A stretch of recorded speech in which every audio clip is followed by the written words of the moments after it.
The Invisible Man by H.G. Wells. Chapter 23. In Drury Lane. "But you begin now to realise," said the Invisible Man, "the full disadvantage of my condition. I had no shelter, no covering.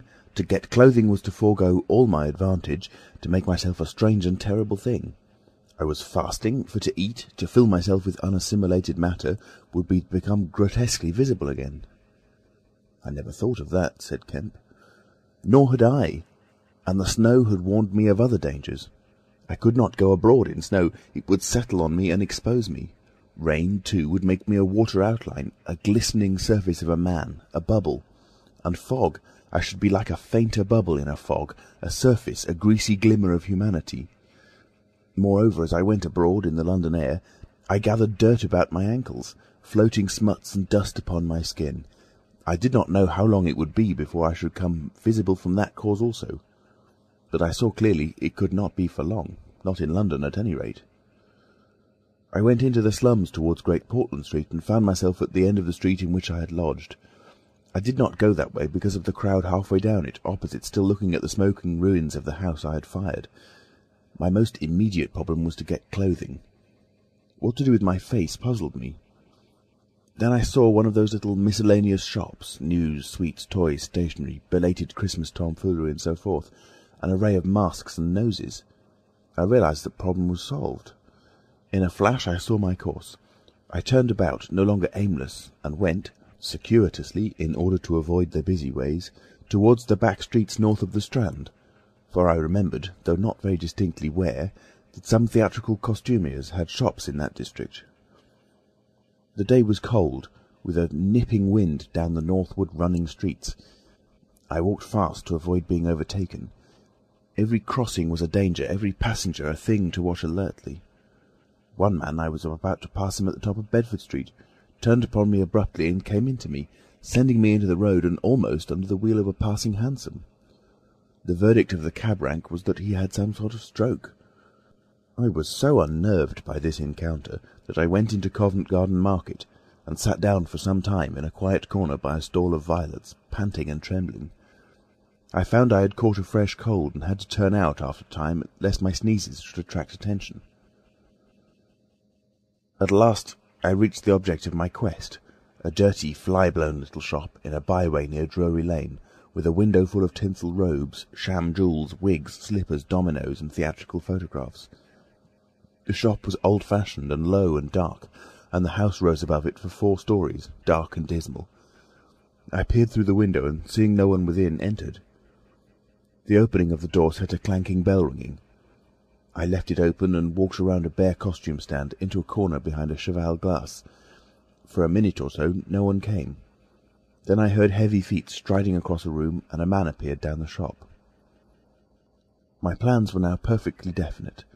I proposed to make my way into the house, secrete myself upstairs, watch my opportunity, and when everything was quiet, rummage out a wig, mask, spectacles, and costume, and go into the world, perhaps a grotesque, but still a credible figure.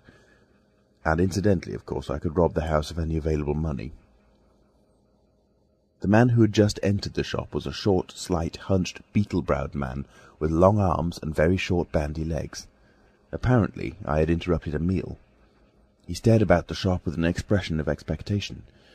This gave way to surprise, and then to anger as he saw the shop empty. "Damn the boys," he said. He went a stare up and down the street. He came in again in a minute, kicked the door to with his foot spitefully, and went muttering back to the house door. I came forward to follow him, and at the noise of my movement he stopped dead. I did so too, startled by his quickness of ear. He slammed the house door in my face. I stood hesitating. Suddenly I heard his quick footsteps returning, and the door reopened. He stood looking about the shop like one who was still not satisfied. Then, murmuring to himself, he examined the back of the counter and peered behind some fixtures. Then he stood doubtful.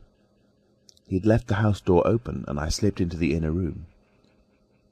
It was a queer little room, poorly furnished, and with a number of big masks in the corner. On the table was his belated breakfast, and it was confoundedly exasperating for me, Kemp, to have to sniff his coffee and stand watching while he came in and resumed his meal. and his table manners were irritating. 3 doors opened into the little room, one going upstairs and one down, but they were all shut. I could not get out of the room while he was there. I could scarcely move because of his alertness, and there was a draught down my back. Twice I strangled a sneeze just in time. The spectacular quality of my sensations was curious and novel, but for all that I was heartily tired and angry long before he had done his eating. But at last he made an end, and putting his beggarly crockery on the black tin tray upon which he had had his teapot, and gathering all the crumbs up on the mustard-stained cloth, he took the whole lot of things after him. His burden prevented his shutting the door behind him, as he would have done. I had never seen such a man for shutting doors, and I followed him into a very dirty underground kitchen and scullery. I had the pleasure of seeing him begin to wash up, and then, finding no good in keeping down there, and the brick floor being cold on my feet, I returned upstairs and sat in his chair by the fire. It was burning low, and scarcely thinking I put on a little coal. The noise of this brought him up at once, and he stood aglare. He peered about the room, and was within an ace of touching me. Even after that examination, he scarcely seemed satisfied. He stopped in the doorway and took a final inspection before he went down. I waited in the little parlour for an age, and at last he came up and opened the upstairs door. I just managed to get by him. On the staircase he stopped suddenly, so that I very nearly blundered into him. He stood looking right back into my face and listening. "I could have sworn," he said. His long hairy hand pulled at his lower lip. His eye went up and down the staircase. Then he grunted and went on up again. His hand was on the handle of a door, and then he stopped again with the same puzzled anger on his face. He was becoming aware of the faint sounds of my movements about him. The man must have had diabolically acute hearing. He suddenly flashed into rage. "If there's anyone in this house," he cried with an oath, and left the threat unfinished. He put his hand in his pocket, failed to find what he wanted, and rushing past me went blundering noisily and pugnaciously downstairs. But I did not follow him. I sat on the head of the staircase until his return. Presently he came up again, still muttering. He opened the door of the room, and before I could enter, slammed it in my face. I resolved to explore the house, and spent some time in doing so as noiselessly as possible. The house was very old and tumble-down, damp so that the paper in the attics was peeling from the walls, and rat-infested. Some of the door handles were stiff, and I was afraid to turn them. Several rooms I did inspect were unfurnished, and others were littered with theatrical lumber, bought second-hand, I judged from its appearance. In one room next to his I found a lot of old clothes. I began rooting among these, and in my eagerness forgot again the evident sharpness of his ears. I heard a stealthy footstep, and, looking up just in time, saw him peering in at the tumbled heap, and holding an old-fashioned revolver in his hand. I stood perfectly still while he stared about open-mouthed and suspicious. "It must have been her," he said slowly. "Damn her." He shut the door quietly, and immediately I heard the key turn in the lock. Then his footsteps retreated. I realized abruptly that I was locked in. For a moment I did not know what to do. I walked from door to window and back, and stood perplexed. A gust of anger came upon me, but I decided to inspect the clothes before I did anything further, and my first attempt brought down a pile from an upper shelf. This brought him back, more sinister than ever. That time he actually touched me, jumped back with amazement, and stood astonished in the middle of the room. Presently he calmed a little. "Rats," he said in an undertone, fingers on lips. He was evidently a little scared. I edged quietly out of the room, but a plank creaked. Then the infernal little brute started going all over the house, revolver in hand, and locking door after door and pocketing the keys. When I realized what he was up to, I had a fit of rage. I could hardly control myself sufficiently to watch my opportunity. By this time I knew he was alone in the house, and so I made no more ado but knocked him on the head. "Knocked him on the head?" exclaimed Kemp. "Yes, stunned him as he was going downstairs. Hit him from behind with a stool that stood on the landing. He went downstairs like a bag of old boots." "But, I say, the common conventions of humanity—" "Are all very well for common people, But the point was, Kemp, that I had to get out of that house in a disguise without his seeing me. And I couldn't think of another way of doing it. And then I gagged him with a Louis XIV vest and tied him up in a sheet." "Tied him up in a sheet?" "I made a sort of bag of it. It was rather a good idea to keep the idiot scared and quiet, and a devilish hard thing to get out of. Head away from the string. My dear Kemp, it's no good you sitting glaring at me as though I was a murderer. It had to be done. He had his revolver. If once he saw me, he would be able to describe me." "But still," said Kemp, "in England, today, and the man was in his own house, and you were, well, robbing." "Robbing? Confound it, you'll call me a thief next. Surely, Kemp, you're not fool enough to dance on the old strings. Can't you see my position?" "And his too," said Kemp. The Invisible Man stood up sharply. "What do you mean to say?" Kemp's face grew a trifle hard. He was about to speak and checked himself. "I suppose, after all," he said with a sudden change of manner, "the thing had to be done. You were in a fix. But still—" "Of course I was in a fix, an infernal fix, and he made me wild too, hunting me about the house, fooling about with his revolver, locking and unlocking doors. He was simply exasperating. You don't blame me, do you? You don't blame me?" "I never blame anyone," said Kemp. "It's quite out of fashion. What did you do next?" "I was hungry. Downstairs I found a loaf and some rank cheese, more than sufficient to satisfy my hunger. I took some brandy and water, and then went up past my impromptu bag— he was lying quite still— to the room containing the old clothes. This looked out upon the street, 2 lace curtains, brown with dirt, guarding the window. I went and peered out through their interstices. Outside the day was bright, by contrast with the brown shadows of the dismal house in which I found myself, dazzlingly bright. A brisk traffic was going by, fruit carts, a hansom, a 4-wheeler with a pile of boxes, a fishmonger's cart. I turned with spots of colour swimming before my eyes to the shadowy fixtures behind me. My excitement was giving place to a clear apprehension of my position again. The room was full of a faint scent of benzoline, used, I supposed, in cleaning the garments. I began a systematic search of the place. I should judge the hunchback had been alone in the house for some time. He was a curious person. Everything that could possibly be of service to me I collected in the clothes storeroom. Then I made a deliberate selection. I found a handbag I thought a suitable possession, and some powder, rouge, and sticking plaster.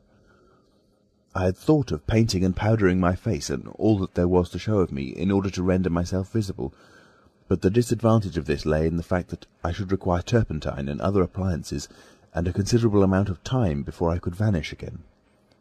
Finally, I chose a mask of the better type, slightly grotesque, but not more so than many human beings. Dark glasses, greyish whiskers, and a wig. I could find no underclothing, but that I could buy subsequently, and for the time I swathed myself in calico dominoes and some white cashmere scarves. I could find no socks, but the hunchback's boots were rather a loose fit, and sufficed. In a desk in the shop were 3 sovereigns and about 30 shillings worth of silver, and in a locked cupboard I burst in the inner room were £8 in gold. I could go forth into the world again, equipped. Then came a curious hesitation. Was my appearance really credible? I tried myself with a little bedroom looking-glass, inspecting myself from every point of view to discover any forgotten chink, but it all seemed sound. I was grotesque to the theatrical pitch, a stage miser, but I was certainly not a physical impossibility. Gaining confidence, I took my looking-glass down into the shop, pulled down the shop blinds, and surveyed myself from every point of view with the help of the cheval glass in the corner. I spent some moments screwing up my courage, and then unlocked the shop door and marched out into the street, leaving the little man to get out of his sheet again when he liked. In 5 minutes, a dozen turnings intervened between me and the costumier's shop. No one appeared to notice me very pointedly. My last difficulty seemed overcome. He stopped again. "And you troubled no more about the hunchback?" said Kemp. "No," said the Invisible Man, "nor have I heard what became of him. I suppose he untied himself or kicked himself out. The knots were pretty tight." He became silent and went to the window and stared out. "What happened when you went out into the Strand?" "Oh, disillusionment again. I thought my troubles were over. Practically, I thought I had impunity to do whatever I chose, everything, save to give away my secret. So I thought. Whatever I did, whatever the consequences might be, was nothing to me. I had merely to fling aside my garments and vanish. No person could hold me. I could take my money where I found it. I decided to treat myself to a sumptuous feast, and then put up at a good hotel and accumulate a new outfit of property. I felt amazingly confident. It's not particularly pleasant recalling that I was an ass. I went into a place and was already ordering lunch when it occurred to me that I could not eat unless I exposed my invisible face. I finished ordering the lunch, told the man I should be back in 10 minutes, and went out exasperating. I don't know if you've ever been disappointed in your appetite. Not quite so badly, said Kemp, but I can imagine it. I could have smashed the silly devils. At last, faint with the desire for tasteful food, I went into another place and demanded a private room. I am disfigured, I said, badly. They looked at me curiously, but of course it was not their affair, and so at last I got my lunch. It was not particularly well served, but it sufficed, and when I had it, I sat over a cigar, trying to plan my line of action. And outside a snowstorm was beginning. The more I thought it over, Kemp, the more I realized what a helpless absurdity an invisible man was, in a cold and dirty climate and a crowded civilized city. Before I made this mad experiment, I had dreamt of 1,000 advantages. That afternoon it seemed all disappointment. I went over the heads of the things a man reckons desirable. No doubt invisibility made it possible to get them, but it made it impossible to enjoy them when they are got. Ambition. What is the good of pride of place when you cannot appear there? What is the good of the love of a woman when her name must needs be Delilah? I have no taste for politics, for the blackguardisms of fame, for philanthropy, for sport. What was I to do? And for this I had become a wrapped-up mystery, a swathed and bandaged caricature of a man. He paused, and his attitude suggested a roving glance at the window. "But how did you get to Iping?" said Kemp, anxious to keep his guest busy talking. "I went there to work. I had one hope. It was a half idea. I have it still. It is a full-blown idea now, a way of getting back, of restoring what I have done. When I choose, when I have done all I mean to do invisibly, and that is what I chiefly want to talk to you about now." "You went straight to Iping?" "Yes. I had simply to get my 3 volumes of memoranda and my cheque-book, my luggage and underclothing, order a quantity of chemicals to work out this idea of mine. I will show you the calculations as soon as I get my books. And then I started. Jove! I remember the snowstorm now, and the accursed bother it was to keep the snow from damping my pasteboard nose." "At the end," said Kemp, "the day before yesterday, when they found you out, you rather, to judge by the papers—" "I did, rather. Did I kill that fool of a constable?" "No," said Kemp. "He's expected to recover." "That's his luck, then. I clean lost my temper, the fools. Why couldn't they leave me alone? And that grocer lout?" "There are no deaths expected," said Kemp. "I don't know about that tramp of mine," said the Invisible Man with an unpleasant laugh. "By heaven, Kemp, you don't know what rage is. To have worked for years, to have planned and plotted, and then to get some fumbling, purblind idiot messing across your course. Every conceivable sort of silly creature that has ever been created has been sent to cross me. If I have much more of it, I shall go wild. I shall stop mowing 'em. As it is, they've made things 1,000 times more difficult." "No doubt it's exasperating," said Kemp, dryly. End of chapter 23.